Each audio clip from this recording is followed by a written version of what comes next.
देखो एक बात समझिएगा,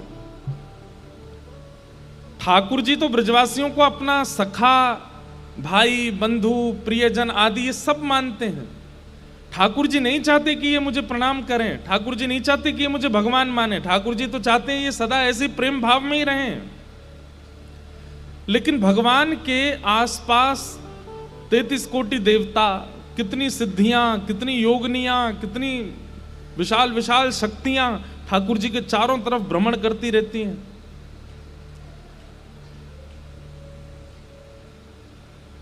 जिसको हम ये कहते हैं कि प्रोटोकॉल ठाकुर जी का, वो तो चारों तरफ रहता ही है। वो कहीं ना कहीं कम ज्यादा आंकना शुरू कर देते हैं लोगों को। उन्होंने मन में विचार किया कि भाई ये ठाकुर जी के गले में गलवैयां डाल के घूमते हैं, सिर पर चढ़ जाते हैं, कभी इनको गैया की तरह बैठा देते हैं, स्वयं इनके ऊपर चढ़ जाते हैं। अरे ये तो परमात्मा है, इनको प्रणाम करना चाहिए।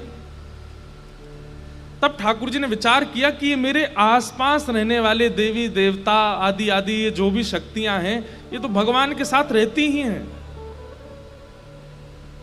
ये सिद्धियां कहीं ब्रजवासियों को परेशान ना करें, इसलिए एक बार तो कुछ ऐसी योजना बने कि ये मुझे प्रणाम करें और साल भर ये मेरे मित्र बने रहें, सखा बने रहें, मेरे भाई बंधु बने रहें, पर साल में एक दिन ऐसा आवे कि सब ब्रजवासी मेरी वंदना करें। अब मैं कहूँगा मेरी वंदना करो तो करेंगे नहीं, तो मैं अपने ही एक प्रतिनिधि रूप में इनको प्रणाम करवाऊं। इसलिए ठाकुर जी सबको लेके गिरिराज जी गए और गिरिराज जी जाकर के ठाकुर जी बोले भैया पूजो जे ये सांचो देवता। ब्रजवासी बोले लाला हम कैसे मान लें कि सांचो देवता। बोले तुम परिक्रमा लगाओ, भोग लगाओ, प्रार्थना करो और नई देवता प्रकट है जाए तो मोते कहियो। ब्रजवासी बोले देख ले लाला, सांची को देवता होना चाहिए। ठाकुर जी बोले सांची को देवता होएगो कैसे पहचानोगे। बोले 4 भुजा होनी चाहिए वाकई। ठाकुर जी बोले 4 भुजा वारो ही आवेगो, चलो। चारों तरफ परिक्रमा करके 56 भोग पधरा करके जैसे ही ब्रजवासियों ने आंख बंद करके प्रणाम किया, इतने में ही ठाकुर जी ही एक विशिष्ट श्रृंगार करके चतुर्भुज रूप धारण करके, एक रूप से तो 2 भुजावारे नीचे खड़े हैं और 4 भुजावारे बनकर के ठाकुर जी श्री गिरिराज जी के ऊपर प्रकट हो गए।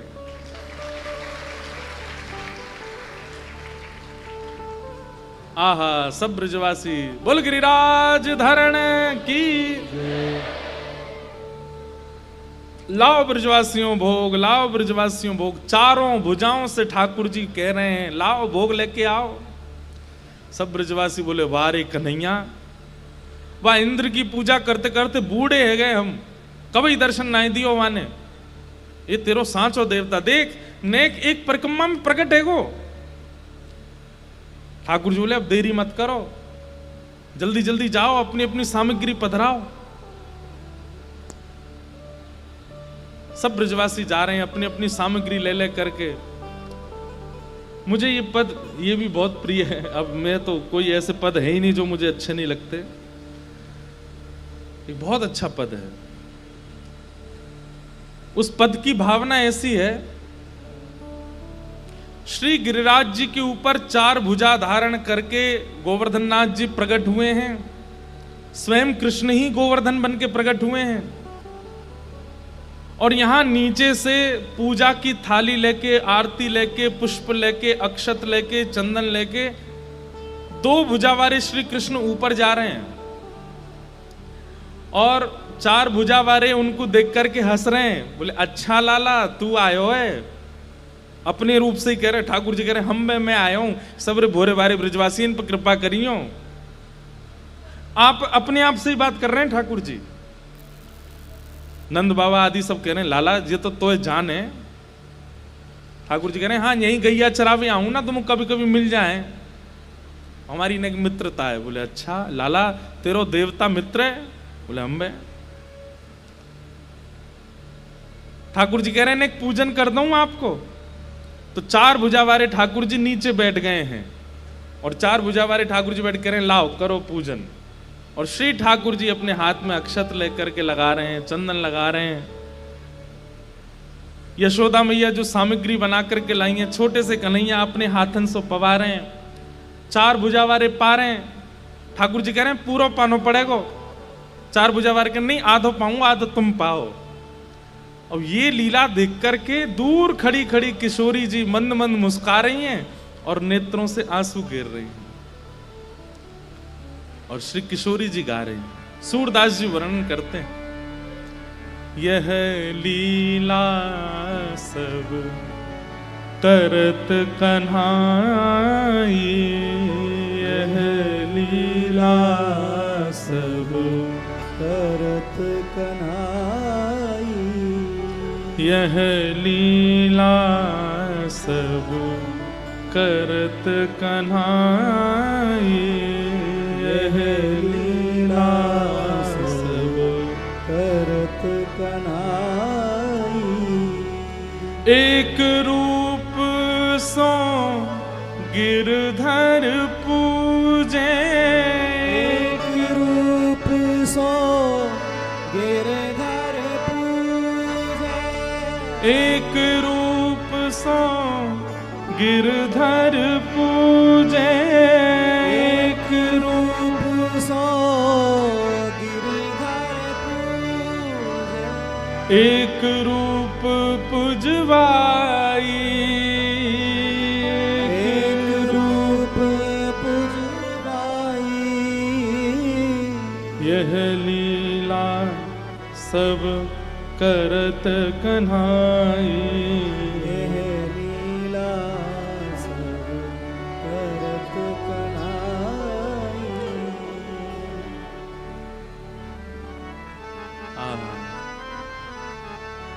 एक रूप से ठाकुर जी अपनी पूजा करवा रहे हैं और एक रूप से पूज रहे हैं। किशोरी जी दूर खड़ी खड़ी देख रही हैं।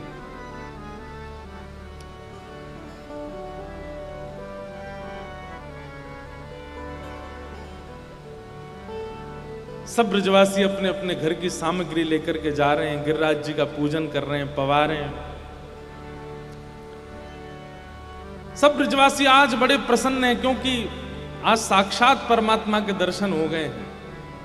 और सब लाला की बलैया ले रहे हैं, बोले भैया लाला तेने बड़ी कृपा कर दी, जो जीवित अवस्था में तेने भगवान के दर्शन कराई दिए। मधुमंगल श्रीदामा बोले लाला एक बात बताएगा? बोले कहा, जे गोवर्धन नाथ देखने में बिल्कुल तेरे जैसो लग रहा है। लाला देख, तेरो मुकुट ने एक छोटा या को ने एक बड़ो है, तेरे कुंडल ने एक छोटे या के ने एक बड़े, तेरी माला 2-3 है या की 5-7 है, और बस तेरी 2 भुजाएं या की 4 भुजाएं, इतना ही अंतर है और कोई ज्यादा अंतर ना है। अरे लाला तेरो चेहरा या देवता काय को मिले? ठाकुर जी बोले अरे तू ना जाने, मैं गैया चरावे आऊं यहीं पे, तो जा गैया को दूध में पीऊं, वही को जी गोवर्धन नाथ पीवे, या हमारे हम दोनों उनको चेहरा एक जैसो है, एक ही गैया को दूध पीवे हम दोनों। श्री राम बोले चल बात बना रहा हो, एक गैया को दूध पीवे तो कोई मोह मिले? ठाकुर जी बोले अच्छा तेरा और तेरी बहन को मोह ना मिले? बोले मेरो मेरी बहन के मोह मिलवे तो यहां का संबंध? बोले भैया एक ही मैया को 2 बालक दूध पी में, एक ही मैया के जाए 2 बालक दूध पी में तो चेहरा मिले उनको, ऐसे ही गैया को दूध पीवे तो मेरो और इनको एक ही गैया को दूध पी में तो चेहरा मिल गो। श्री दामा बोलो हम बे लाला बात तो तेने ठीक करी है बिल्कुल, जे काम तो मैंने तो सोची ही ना जे बात। कितने भोले हैं ब्रजवासी। ठाकुर जी कोई ज्ञान का प्रयोग नहीं करते हैं, सामान्य बात कह देते हैं, ब्रजवासी मान लेते हैं। ये एक वैष्णव का स्वरूप होता है, ठाकुर जी पर प्रश्न चिन्ह नहीं बार बार।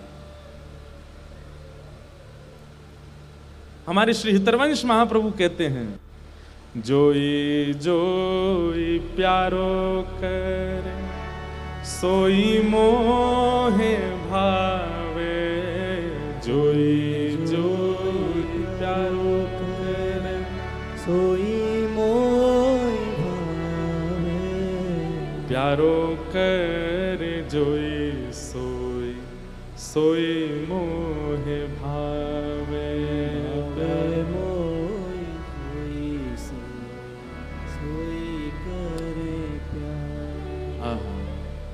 जोई जोई प्यारो करे सोई मोय भावे। उसमें कोई संशय नहीं है। ठाकुर जी अगर कह रहे हैं 1 और 1 0, तो ब्रजवासी कह रहे हाँ लाला 0, 2 नहीं। ये भक्ति में समर्पण की स्थिति है। कई लोग होते हैं वो नाम जप करते हैं, तिलक लगाते हैं, कथा सुनते हैं, पर इतने प्रश्न पूछते हैं, ऐसे कैसे कर दिया ठाकुर जी ने, जे कैसे हो गया ठाकुर जी से।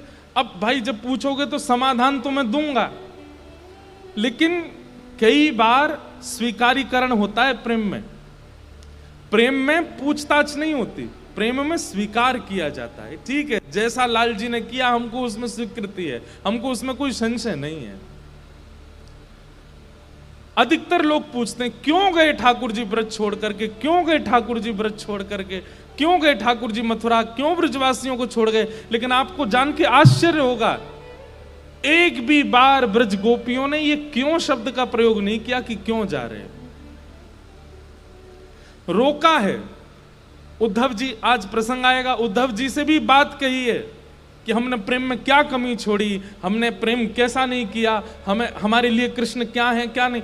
पर एक बार भी उन्होंने ये नहीं पूछा क्यों गए। इसीलिए नारद भक्ति सूत्र में श्री नारद जी प्रेम की परिभाषा लिखते हुए कहते हैं प्रेम इज इक्वल टू क्या, यथा ब्रज गोपी का नाम, ब्रज की गोपी, जिन्होंने पूछा ही नहीं है श्री कृष्ण से कि आप जा क्यों रहे हो। कृष्ण जा भी रहे हैं तब भी गोपियां ये बता रही हैं कि हम तो श्याम सुंदर तुम्हारे बिना रह ही ना सके, हे श्याम सुंदर तुम्हारी रूप माधुरी को देखे बिना हमारो जी कैसे लगेगा, हे श्याम सुंदर हमने कोई सेवा में कमी छोड़ दी। वो स्थिति परिस्थिति का वर्णन कर रही हैं, लेकिन प्रश्न नहीं पूछ रही हैं कि आप जा क्यों रहे हो। क्योंकि जोई जोई प्यारो करे सोई मोय भावे।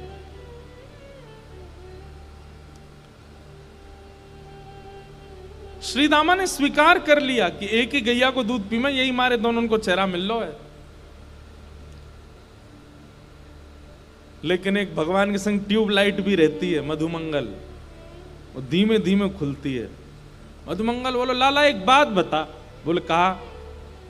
बोले गैया को दूध मैंने पियो। बोले हाँ, और वही गैया को दूध बछड़ा ने पियो, फिर हम दोनों को चेहरा क्यों ना मिले।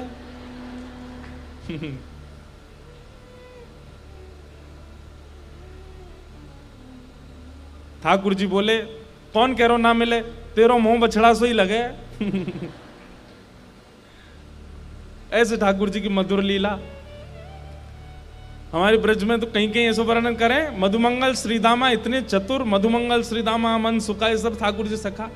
ये सबरे लाला अकेला छोड़ के चुपचाप पीछे गिरिराज जी के थे ऊपर चढ़ गए, और ऊपर चढ़ के पीछे थे जाकर के गिरिराज बाबा को देख रहे हैं, और पीछे देख रहे हैं यहाँ के, हम तो ये देख में आए यहाँ के 2 हाथ नकली हैं कि असली हैं।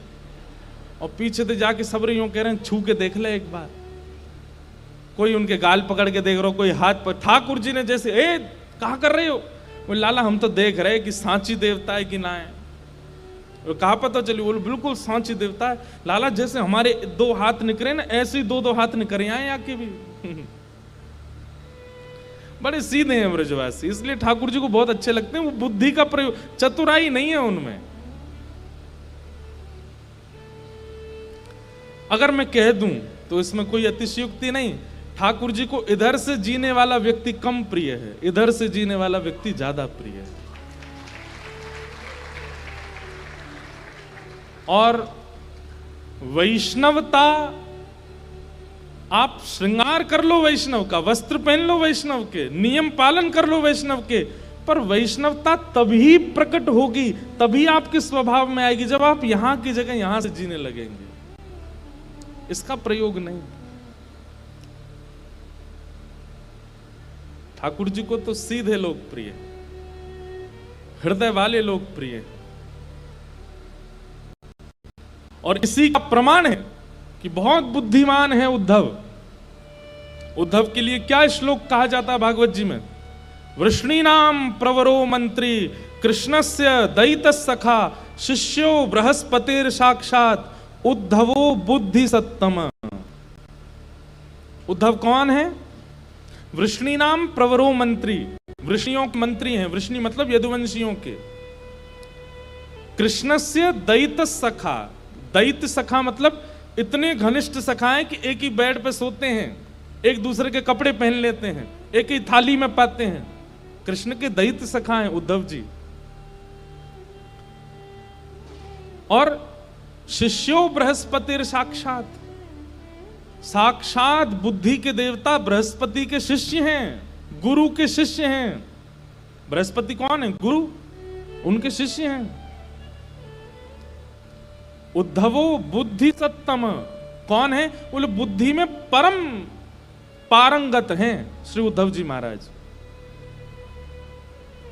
लेकिन पता नहीं क्यों ठाकुर जी को लगा कि भाई ये इधर से जीता है, और मथुरा से द्वारिका लीला जाने में मुझे इधर से जीने वाला व्यक्ति नहीं चाहिए। सब इधर से ही हैं यदुवंशियों में, एक तो इधर का आवे।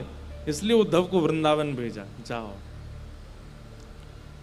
अभी प्रसंग तो बाद में आना है, लेकिन मेरे को हमारे कालीराम साईं जी 2 दिन से मेरे को बोले, महाराज जी इस बार उद्धव को भी संवाद सुनना है।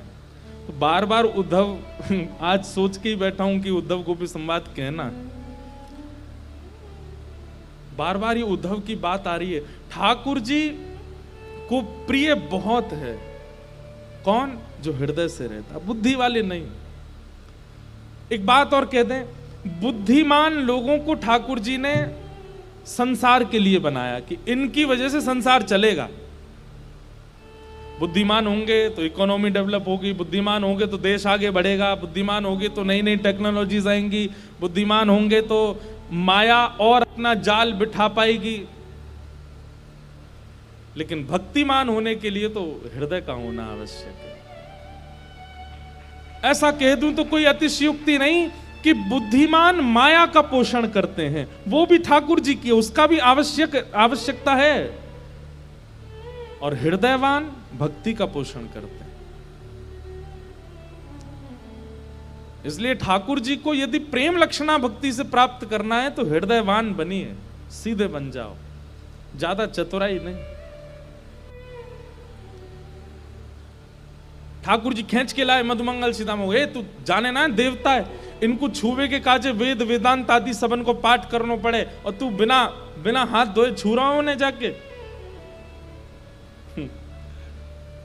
मधुमंगल सीताम बोले, लाला बहुत है गई, अगर या देवता के काजे हमें वेद वेदांत पढ़ने पड़ेंगे तो याद कहते चलो जा, हम तो ये देवता मान लेंगे, तो ये छू लेंगे, ले तो बिना नहाए धोए भी हृदय से लगाएंगे हम।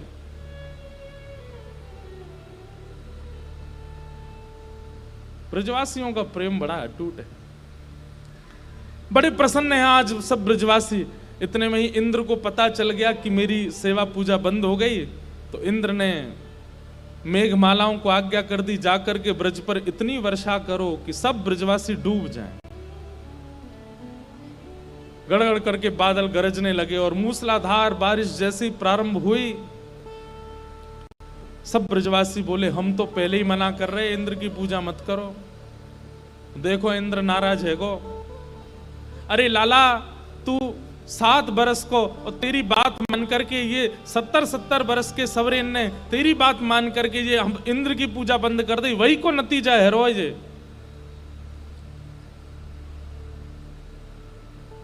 ठाकुर जी बोले, भैया अविश्वास काहे को कर रहे हो? जिनकी शरण में आए हो उनकी शरण में इस भाव से रहो कि फिर चाहे जो प्राप्त हो सब स्वीकार है। शरणागति किसको कहते हैं? समर्पण किसको कहते हैं? समर्पण का मतलब यह नहीं होता कि आपके साथ आने के बाद मेरे जीवन में कोई संकट नहीं आएगा। समर्पण इसको कहते हैं कि आपके साथ आने के बाद जीवन में संकट भी आएगा तो भी मैं आपको नहीं छोड़ूंगा, इसको समर्पण कहते हैं। कई लोग कहते हैं कि राम जी की और सीता जी की जब कुंडली मिली तो सारे गुण मिल गए। कितने गुण होते हैं टोटल? कितने गुण होते हैं?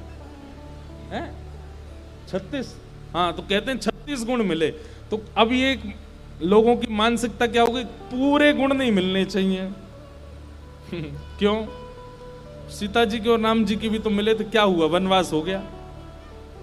भैया आपको क्या लगता है कि सारे गुण मिलेंगे तो जीवन में संकट नहीं आएंगे?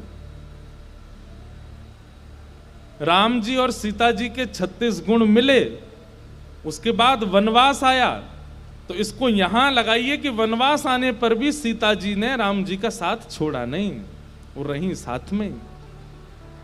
वहां पर राम जी गए भी तो सीता जी को प्राप्त करने के लिए सेतु बना दिया, रावण से युद्ध कर लिया, सीता जी को लेके आए। ये आंतरिक आत्मा का संग नहीं टूटा 36 गुण मिलने का। इसका मतलब ये थोड़ी है कि आपकी कुंडली अच्छी मिल गई या किसी से आपका सब कुछ बढ़िया होगा तो जीवन में कोई संकट नहीं आएंगे। आएंगे संकट, पर हां ये है कि आप दोनों एक दूसरे का संग ना छोड़ो, ये समर्पण है। चाहे जितनी बड़ी आंधी आ जाए जीवन में।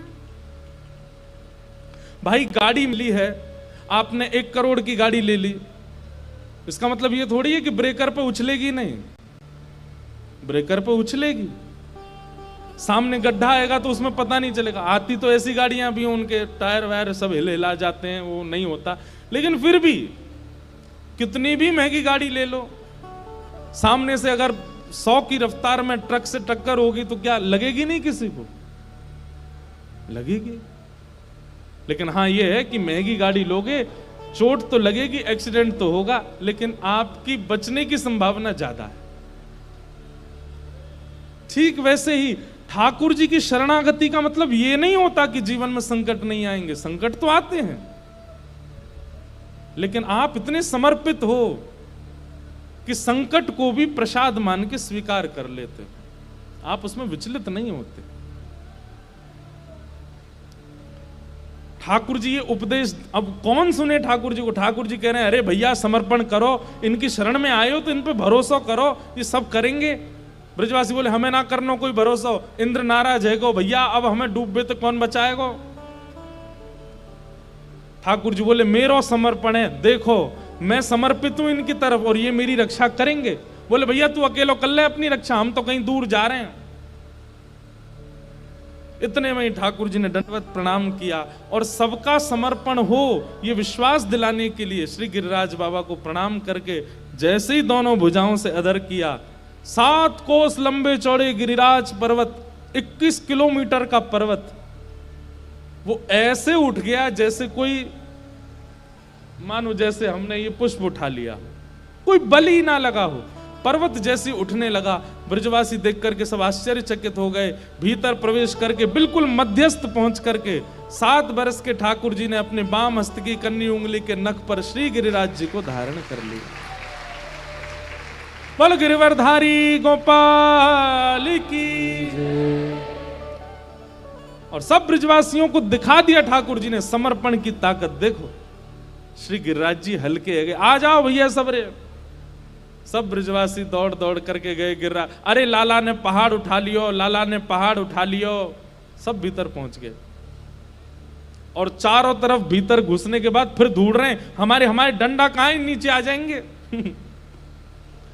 और अपने अपने लठ ले करके सब ब्रजवासी खड़े है गए। ठाकुर जी देख रहे हैं जे का हेरो है। देखिए तो जहां जहां नजर जा रही है सब ब्रजवासी अपनी अपनी छड़ी लेकर के और इतने कस के पकड़े हैं कि जैसे एक की भी हिल गई तो गिरिराज जी नीचे आएंगे क्या। ठाकुर जी बोले तो मैं काहे खड़ा हूं भैया यहां पे, तुम समन की छड़ी काहे को लग रही है। थोड़ी देर बाद सब ब्रजवासी बोले हम बे भैया अब अधर है गो गिरिराज। अधर मतलब अब टिक गयो। ब्रजभाषा के कई शब्द हैं, उनका तो कोई मतलब बता ही नहीं सकते हम। अब अधर है गो, अधर कैसे बोलेंगे। अधर मतलब उठ गयो, अब टिक गयो कछु समझो, अधर है गो। सब ब्रजवासी अपनी अपनी छड़ी लगा खड़े हैं। थोड़ी देर बाद सबन ने ठाकुर जी की ओर देखो तो ठाकुर जी ऐसे खड़े। सब ब्रजवासी बोले अरे लाला तू काहे को उंगली लगा खड़ा है, नीचे कर ले अपनी हाथन ने। ठाकुर जी बोले मैंने अगर उंगली नीचे कर ली तो गिरिराज जी आ जाएंगे, सबरे चटनी बन जाओगे, हरी गुलाबी बैगनी। ब्रजवासी सब एक दूसरे पे हंसन लगे, बोले लाला यूं जानवर दिखे कि या की उंगली पे गिरिराज जी टिक रहे हैं। अरे लाला सांची पूछे तो ये हमारे बांस के लट्ठान पे गिरिराज जी टिके हुए हैं। ठाकुर जी बोले तुम्हारे बांस पे जी टिक रहे हैं? बोले हम बे 21 किलोमीटर लंबा चौड़ा पर्वत तुम्हारे बांस पे टिक रहा है, और ना तो का तेरी उंगली पे टिक रहा है जे। चल नीचे कर ले अपनी उंगली है। ठाकुर जी बोले धन्य है भैया, ठीक है भैया संभालो मैं नीचे करूं। जैसे ही ठाकुर जी ने नेक उंगली नीचे करी महाराज, विशाल पर्वत हिलने लगा, गड़गड़ करके नीचे आने लगा, चट चट चट सबकी छड़ियां टूटने लगी। त्राहिमाम चिल्लाने लगे सब ब्रजवासी, अरे लाला संभाल संभाल संभाल। ठाकुर जी ने फिर से अपनी उंगली जब टेकी, सो गिरिराज जी फिर से अधर है गए। अब तो दूर दूर तक सब ब्रजवासी इनकी छड़ी टूटी पड़ी है। अपनी टूटी टूटी छड़ी ने सब ब्रजवासी देख रहे हैं। बोले लाला जी सांची में तेरी उंगली पे टिक रहे हैं। अब ठाकुर जी ने एक अदा में बोल रहे हैं हम बे मेरी उंगली पर टिक रहे हैं। ब्रजवासी बोले लाला इतना बड़ा पर्वत तेने कैसे उठाई लियो अपनी उंगली पे? ठाकुर जी बोले हम जय जय हैं या हमारे उठा लियो। भैया इस प्रसंग ने हमको जय जय बना दिया सब जगह। अब तो जहां जाते सब जय जय ही बोलते हैं। भैया जय जय ठाकुर जी हैं, लेकिन ठीक है आप लोग बोल देते हो। ठाकुर जी बोले हम जय जय हैं। ब्रजवासी बोले कहा कही लालते ने, दोबारा बोलियो ने कौन है तू? ठाकुर जी बोले हम जय जय हैं। और जैसे कि जय जय हैं, सब ब्रजवासी आकर के अपने अपने सिर पर फेंटा बांध के, अरे लाला ऐसा कौन सा काम कियो तेने जो तू जय जय? ठाकुर जी बोले मैंने कहा ना कियो अभी तक। पूतना मारी, अघासुर मारो, धेनुकासुर मारो, कालियाना को भगा दियो, सब राक्षस मारे मैंने, तृणावर्त मारो, सक्टासुर मारो, और आज देखो ब्रज पे संकट आया तो मैंने गिरिराज जी उठा लिए। कोई सामान्य बालक कर सके इतने कामन ने? मैंने 7 वर्ष की आयु में ये सब कर दिए, या हमारे में जय जय हूं। ए चल मधुमंगल आजा प्रणाम कर।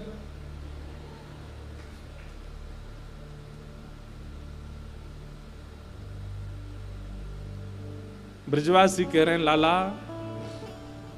झूठ मत बोले ज्यादा। ठाकुर जी बोले कहा झूठ बोल रहा हूं मैं? बोले तू झूठ बोल रहा, तेने मारी पूतना।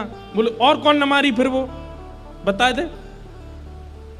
ब्रजवासी बोले लाला देख कोई भी तीर्थ में जावे के काजे पुण्य की जरूरत होवे, और कोई अगर बिना पुण्य के तीर्थ पहुंच जावे तो पुण्य क्षीण हेते ही बाकी मृत्यु हो जाए। ये जितने राक्षस हमारे ब्रज में आए इनने कोई पुण्य तो किया नहीं, और बिना पुण्य किए जैसी ब्रज में घुसे तो इनके पुण्य जो थोड़े बहुत है वो छीण हन लगे, और जैसी सबरे पुण्य छीण भय उनके प्राण न करवे को आ गए। वही समय तेरे सामने आ गए और मरे मरायन में हाथ धर के यूं कह दे कि मैंने मारे। ठाकुर जी बोले मतलब तुमने इतनी योजना बना दी केवल ये सिद्ध करवे के लिए कि मैं जय जय नहीं हूं। वह कौन से पुण्य कहा मतलब ठाकुर जी बोले जय हो धन्य ब्रजवासी इनकी। ठाकुर जी बोले तो मधुमंगल श्री दामा खड़ो कर दो, जे उठा लेंगे गिरिराज जी। ना ना लाला हम पे तो उठना है रो, जरूर तेने कोई तंत्र विद्या सीख के आयो, हमें बता हम भी उठाएंगे। फिर तेने कैसे उठायो गिरिराज पर्वत हमें बता। ठाकुर जी बोले भैया ना तो ये ज्ञान की वाणी समझने वाले हैं, ना ये वेदों की वाणी समझने वाले हैं, इनको तो केवल प्रेम की भाषा समझ में आती है। अब मैं इनको कैसे समझाऊं? प्रेम के भाव से ठाकुर जी समझा।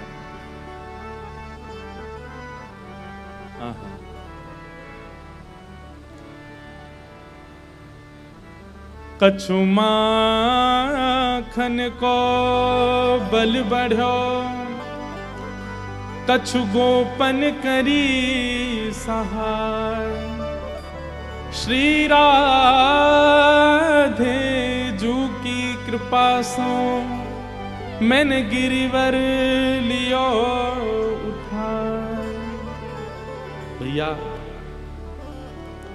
कछु तो मुंह में माखन को बल आ गयो, मैंने इतनो माखन चुरा चुराई करके खायो, इन गोपीन के घर में जाए जाए करके मैंने माखन खायो। आप सबरी गोपीन के माखन को बल मुंह में आए गए हो। ठाकुर जी का स्वभाव देखो, इस स्वभाव को क्या कहते हैं? मान देना। दूसरों को मान देते हैं, क्रिया स्वयं करके क्रेडिट दूसरों को देते हैं, ये ठाकुर जी का स्वभाव है। ठाकुर जी कह रहे हैं अरे भैया सांची पूछो तो जे बल मधुमंगल में श्रीदामा में क्यों नहीं आयो? क्योंकि इनने तो अपने घर कोई मक्खन खायो है, मैंने तो गोपीन के घर घर जाए के मक्खन खायो। सब गोपीन को परिश्रम ते निकारो भयो मक्खन, वहां में जो बल हो वो मुंह में आ गए हो, और मैंने गिरिराज जी उठाई लिए। नेक बल तो मुंह में मक्खन ते आयो, और कछु गोपन करी सहाय, तुम सब गोप ग्वालन ने मेरी बड़ी सहायता करी। विजयवासी बोले हमने क्या सहायता करी? बोले जब मैं गिरिराज जी उठाए रहे हो, आप सब अपलक नेत्रन से मेरी ओर निहार रहे, आप सबन की शक्ति नेत्रन से निकर के मुंह में आई गई, और आप सब ब्रजवासीन की शक्ति मुंह में जैसे ही आई सो ही मैंने गिरिराज जी उठाए लिए।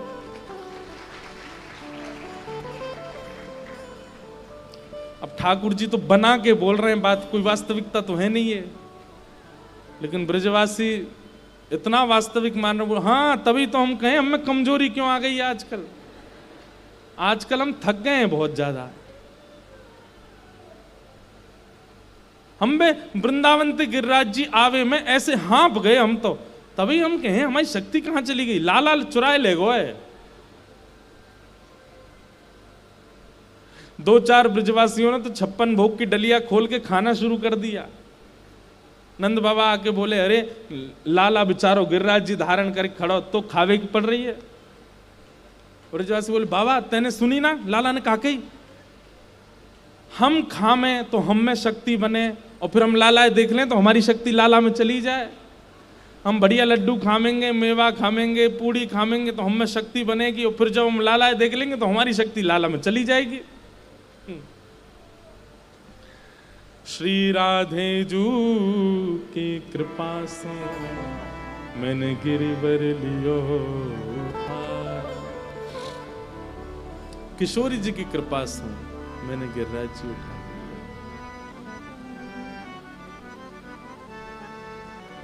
आहा लाल जी एक नख पर गिरिराज जी धारण करके 7 दिन 7 रात्रि पर्यंत ठाकुर जी ऐसे ही खड़े रहे।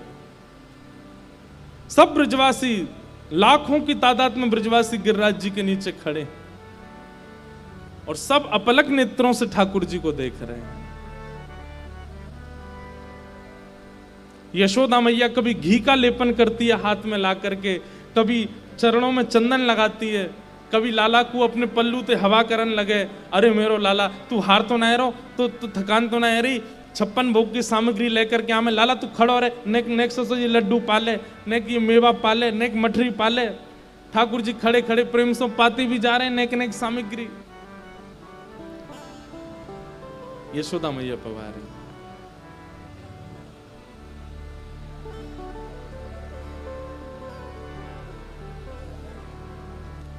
7 दिन 7 रात्रि बाद जब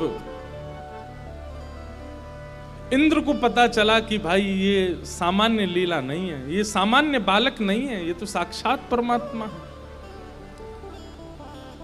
उसने जैसी वर्षा विश्राम की, ठाकुर जी ने गिरिराज जी को 7 दिन बाद नीचे पधरा दिया।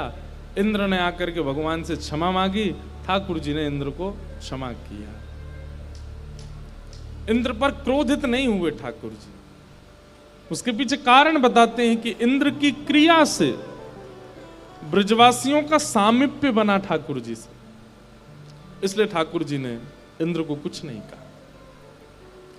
इस प्रकार गोवर्धन धारण लीला ठाकुर जी की हुई। सब बड़े आनंद में आ गए, ब्रजवासी झूमन लगे, नाचन लगे, आनंद करन लगे।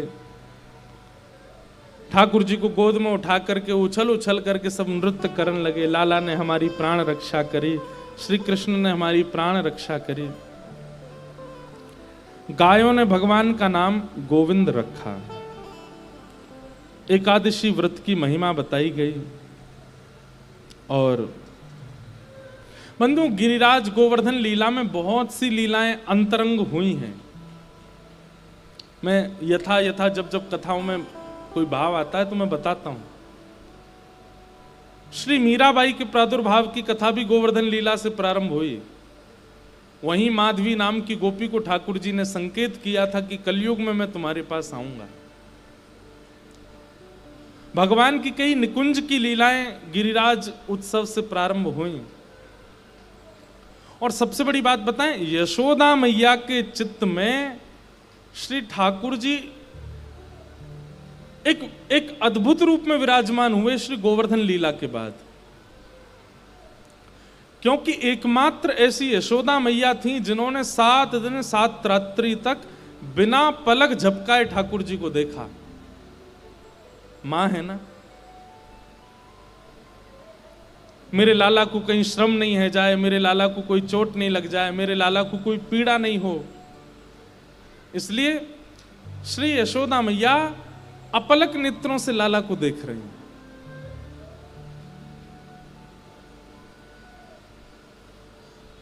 ये सब गोवर्धन लीला उत्सव बहुत सारी कड़ियों को जोड़ता है।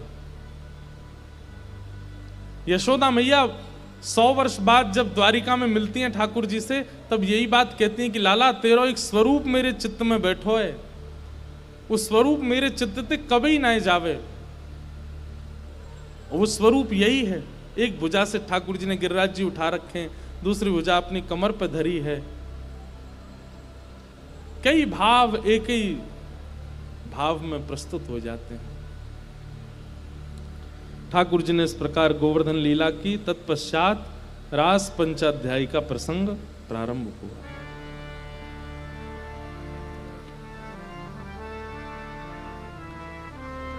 रास पंचाध्याय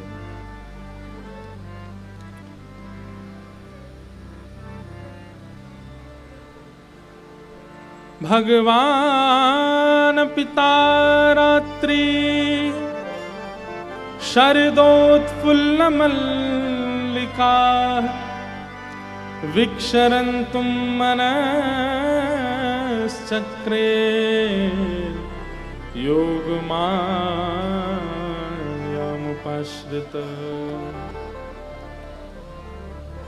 शरद पूर्णिमा की रात्रि आई। बंधुओं बहुत ध्यान से सुनिएगा। रस और रास में एक विशिष्ट परिभाषा हम कई बार बता चुके हैं। व्यक्ति के द्वारा भगवत प्राप्ति के क्रियाएं होना वो सब रस कहलाता है, और ठाकुर जी के द्वारा भक्त प्राप्ति की क्रियाएं होना वो रास कहलाता है। आप योजनाएं बनाते हो ठाकुर जी से मिलने की, वो रस है, पर ठाकुर जी योजना बनाते हैं आपसे मिलने की, वो रास है। और इस रस और रास के बीच में कई प्रसंग, कई कथाएं। मीराबाई इसलिए श्रेष्ठ हैं क्योंकि उनके साथ रास हुआ। तुकाराम जी, नामदेव जी महाराज इसलिए श्रेष्ठ हैं क्योंकि उनके साथ रास हुआ। हमारे साथ रास नहीं हुआ, हम अभी रस में ही हैं। हम वृंदावन जाते हैं, हम बिहारी जी जाते हैं, हम राधा रमण जाते हैं, हम गोवर्धन जाते हैं, हम राधा कुंड जाते हैं, हम कृष्ण कुंड जाते हैं, हम भरत 84 कोस जाते हैं, हम पंढरपुर जाते हैं, हम द्वारिका जाते हैं, हम जगन्नाथपुरी जाते हैं। ये सब रस है। लेकिन किसी दिन श्री जगन्नाथ जी अगर उल्लासनगर आ जाएं, वो रास है। पंडरीनाथ कभी आपके पास आ जाएं, वो रास है। और एक प्रकार से कोई अन्य भाव में मत लीजिएगा, पर ये 7 दिन के लिए श्रीमद् भागवत जी उल्लासनगर आती हैं, ये रास है। आपको नहीं जाना पड़ा, भागवत जी आए। कल गिरधरलाल जी यहां मंच पर पधारे, ये रास है, ठाकुर जी आए। पर इनमें भी एक चीज ऐसी है, निमंत्रण दिया गया है। कथा के लिए निमंत्रण दिया गया, मंच पर ठाकुर जी आए उसके लिए निमंत्रण दिया। जहां निमंत्रण ही नहीं दिया गया तब ठाकुर जी आ जाए, वो रास। उसमें निमंत्रण नहीं दिया गया है, बिना निमंत्रण के व्यवस्था सारी की गई है, पर निमंत्रण नहीं है। समझ रहे हैं बात को? व्यवस्था सारी की गई है, योजना सारी बनाई गई है, लेकिन निमंत्रण नहीं देगा। गोपियां हर दिन प्रतीक्षा करती हैं। ठाकुर जी ने चीर हरण किया था, तब संकेत कर दिया था कि हम शरद पूर्णिमा पर रास करेंगे। उस दिन से गोपियां रोज तैयार होती हैं, रोज प्रतीक्षा करती हैं, अब कितने दिन रह गए, अब कितने दिन रह गए, अब कितने। आज शरद पूर्णिमा है, आज सुबह से गोपियों ने श्रृंगार किया है, लेकिन श्रृंगार कैसा है बंधुओं? जब बहुत उत्सुकता होती है ना, बहुत एक्साइटमेंट होता है, तो काम सुधरे हुए नहीं होते, बिगड़े हुए होते हैं। और दिन तो बलिया भला श्रृंगार करती थी गोपियां, पर आज तो श्रृंगार ही विचित्र है। क्यों? आज शरद पूर्णिमा है, इतनी उत्सुक हैं गोपियां। एक आंख में काजल लगा रही है तो हाथ इतना कंपन कर रहा है कि वो काजल कभी इधर फैलता है, कभी इधर फैलता है, फिर जैसे तैसे उसको ठीक करती हैं, लेकिन वो फैले हुए ही काजल में है। अपने माथे पर कुमकुम लगा रही है तो हाथ का कंपन ऐसा है उत्सुकता में कि वो कुमकुम भी फैला हुआ है।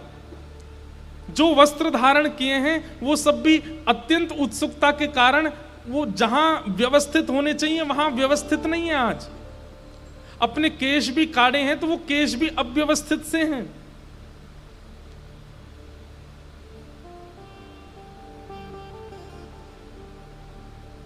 हमारे ब्रज के रसिक संतों को देखो आप, उनके रूप स्वरूप को देख करके आप ये नहीं कह सकते कि 1.5 घंटा शीशा के सामने बैठ के आए होंगे। लगाओ चंदन, थापा मारा सिर पे, अपने बढ़िया केशों की जटाओं को खोल लिया, को जो अचला मिला कंधे पर डाल लिया और निकल जाते हैं। फिर भी उनके रूप में ऐसी आकर्षण, फिर भी उनकी चाल में ऐसा आकर्षण, उनको देख करके ऐसी स्तब्धता आ जाती है, उनके सामने बैठ करके प्रणाम करने का मन हो जाता है।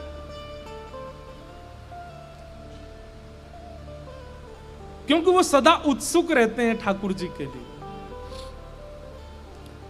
आज गोपियों को देख करके गोपी भाव या कोई स्त्रीत्व प्रकट नहीं हो रहा है, ऐसा लग रहा है कोई महापुरुष हैं, कोई संत हैं। गोपियों का स्वरूप ऐसा है, अत्यंत उत्सुकता में। तो मतलब रास का मतलब क्या? व्यवस्था सारी है पर निमंत्रण नहीं है। गोपियों ने व्यवस्था सारी करके रखी है, लेकिन ठाकुर जी को ना तो निमंत्रण दिया है, ना निमंत्रण की उम्मीद करती हैं, बस प्रतीक्षा कर रही हैं। बहुत बड़ी बात है। हम अन्यथा भाव में नहीं कह रहे हैं, पर कई बार ऐसा होता है कि कथा जहां जिन नगरों में होती है ना, उन नगर के कई लोग, अब भीड़ इतनी होती है तो भीड़ में से बोलते महाराज जी हमारे घर आओ। तो हम कहते हैं देखेंगे, अब कैसे जाएं, इतनी जगह कैसे जाना हो, व्यस्तता कार्यक्रमों की ऐसी रहती। तो कई लोगों को ऐसा प्राप्त होता है संदेश कि उनको ये नहीं पता कि मैं कब आऊंगा, बस मैंने ऐसे कर दिया है। अब वो 7 दिन रोज प्रतीक्षा करते हैं, रोज अपने घर में कुछ ना कुछ बना देते हैं, रोज कुछ ना कुछ तैयारी करते हैं, सोफा रोज साफ कर देते हैं, रोज पुष्पों से तैयारी कर देते हैं, पता नहीं कब आ जाएं। ऐसा होता है कई बार। और फिर जब बाद में पता चलती है, इतना कष्ट होता है कि हम ऐसे भी क्यों किया। अब कोई कहता है कि हमारे घर आओ, मैं तो नीचे नजर कर लेता हूं, मैं क्या बोलें, अब कैसे बोलें कि हम आए। पर बंधुओं ये रास है, व्यवस्था पूरी है, पर आने की तिथि निश्चित नहीं है, और आएंगे भी ये भी निश्चितता नहीं है चित्त में। बस भाव है कि आ सकते हैं और तभी ठाकुर जी का आगमन हो जाए, वो रास है। इसलिए भैया हर दिन एक तैयारी तो किया करो घर पर, कुछ नहीं तो पुष्प आ गए हैं, थोड़ी सजावटी कर दो, क्या पता आज आ जाए। पुष्प नहीं आए तो आज रसोई घर में जो सामग्री बनाओ, एक कुछ अच्छी जो उत्सवों पे बनाते, दीपावली होली पे गुजिया बनाते हैं, खीर बनाते हैं, कुछ बनाते हैं, कुछ ना कुछ नया बनाते हैं ना, एक उत्सुक कुछ विशेष बनाते हैं। एक विशेष आहार कुछ भी बनाओ, रोज बनाओ, और इस भावना से बनाओ, कहीं ठाकुर जी आ गए तो क्या पवाएंगे। अपने घर का कोई एक आंगन वहां सुंदर चौक पुरा दो, बढ़िया, वहां पे गोबर का लेप कर दो, ठाकुर जी आ गए तो। कुछ भी एक व्यवस्था रोज करो।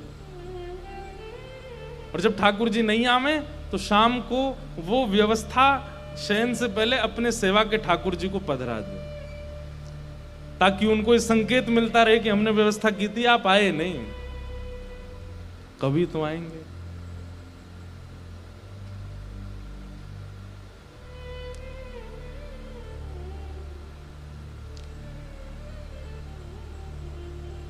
शरद पूर्णिमा का चंद्रमा जैसी उदित हुआ, गोपियां और उत्सुक हो गईं और उनकी उत्सुकता में स्थिति ऐसी हो गई, आहा,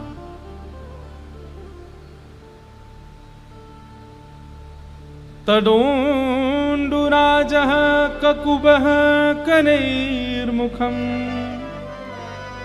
प्राच्याविलिम्पन्नरुणेन सन्तमैः स च शनीनामुदगाच्छुचो मृजन् प्रियः प्रियाया एव दीर्घदर्शन।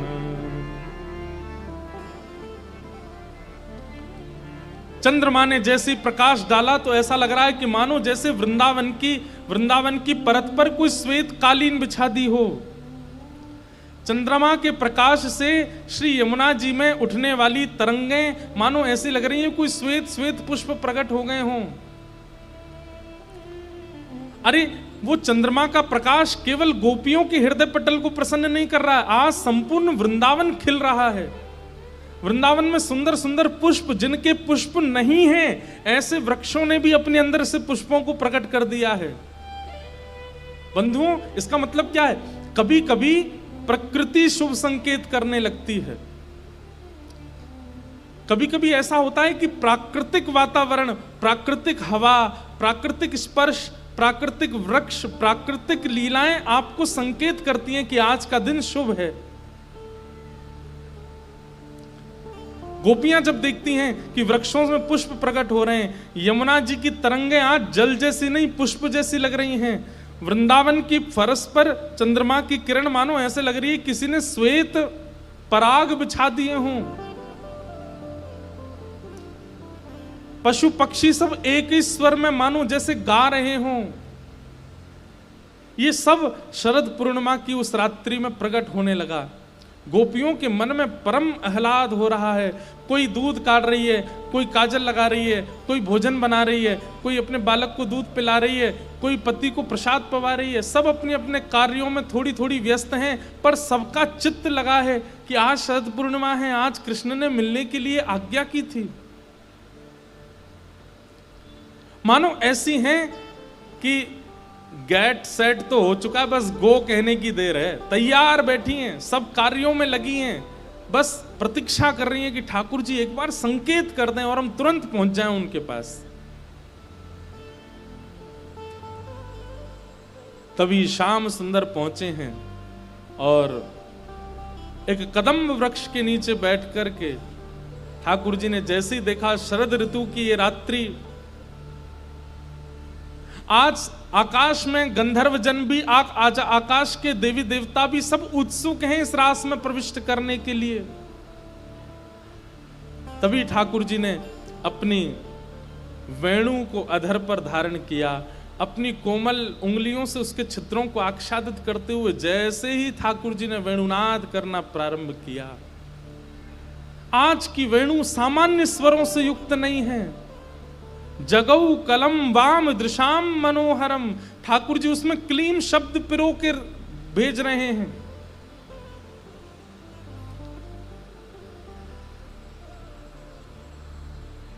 ठाकुर जी के 3 रूप हैं, ध्यान से सुनो। वंशीधर, मुरली मनोहर और वेणुगोपाल। ध्यान से सुनिएगा। वंशीधर, मुरली मनोहर और वेणुगोपाल। एक ही वंशी, उसके 3 वंशी भी है, मुरली भी है और वेणु भी है। वंशी तो एक ही है, लेकिन उसके बजाने का तरीका और जिसके लिए वो बजाई जा रही है उससे उसका नाम परिवर्तित हो जाता है।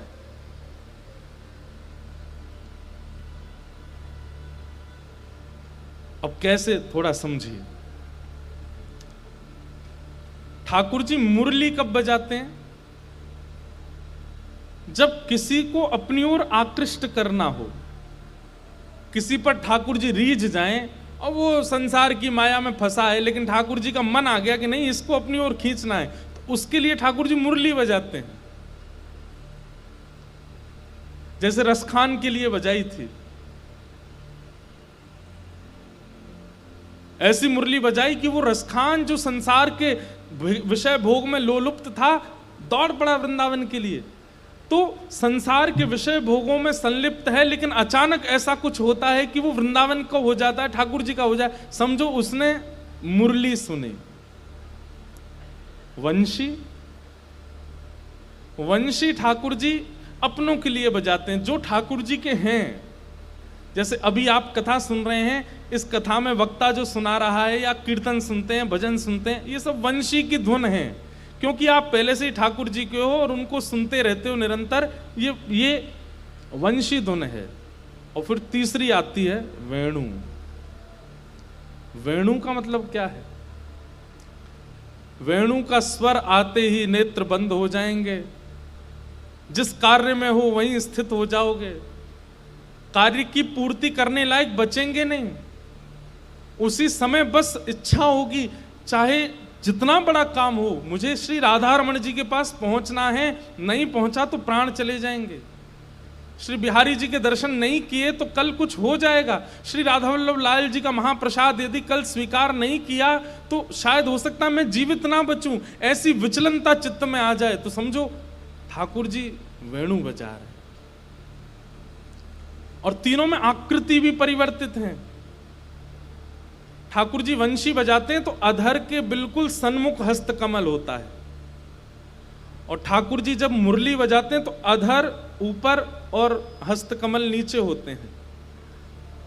और ठाकुर जी जब वेणु नाद करते हैं तो मुखमंडल झुक जाता है और दोनों हस्त कमल ऊपर की ओर हो जाते हैं। वो वेणु नाद है।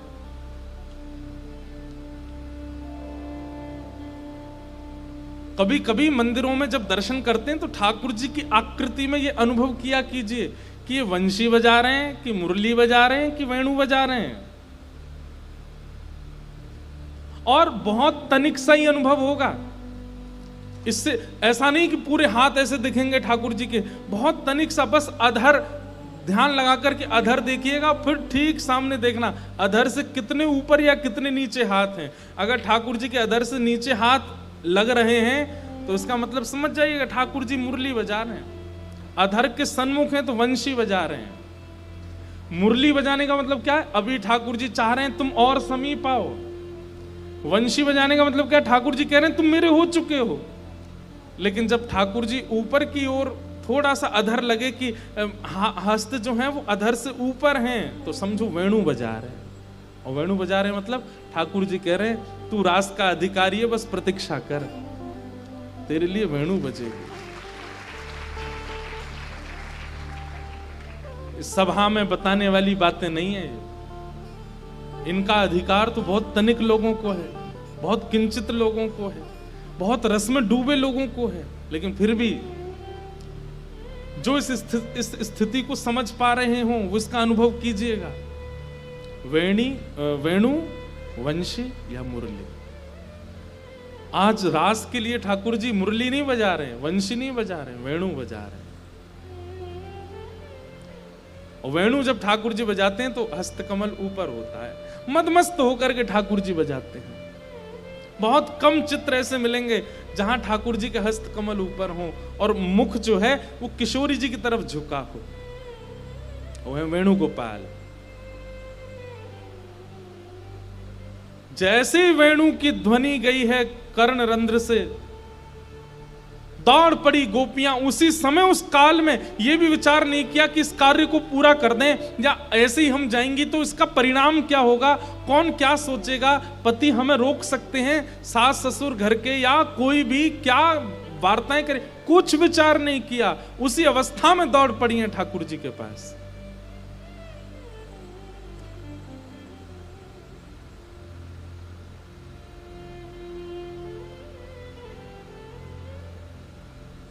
किसी के वस्त्र अस्त व्यस्त हैं, किसी ने श्रृंगार विपरीत किया है, ओष्ठ में लगाने वाला आंख में लगा लिया, आंख वाला होठ में लगा लिया है, किसी ने कुंडल विपरीत पहने, पीछे से पहन लिया है, किसी के आधे केश खुले, किसी की चोटी बंधी है, किसी, अरे ऐसी अवस्था में कहां समय है सजने संवरने का।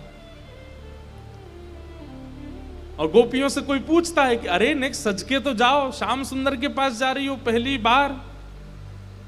गोपियां कहती हैं अरे बाह्य श्रृंगार यदि देखना होता तो पूतना बहुत सुंदर बन के आई थी। कन्हैया ने वाकू देखो भी नहीं, कन्हैया स्वरूप नाय देखे, वो तो हृदय देखे।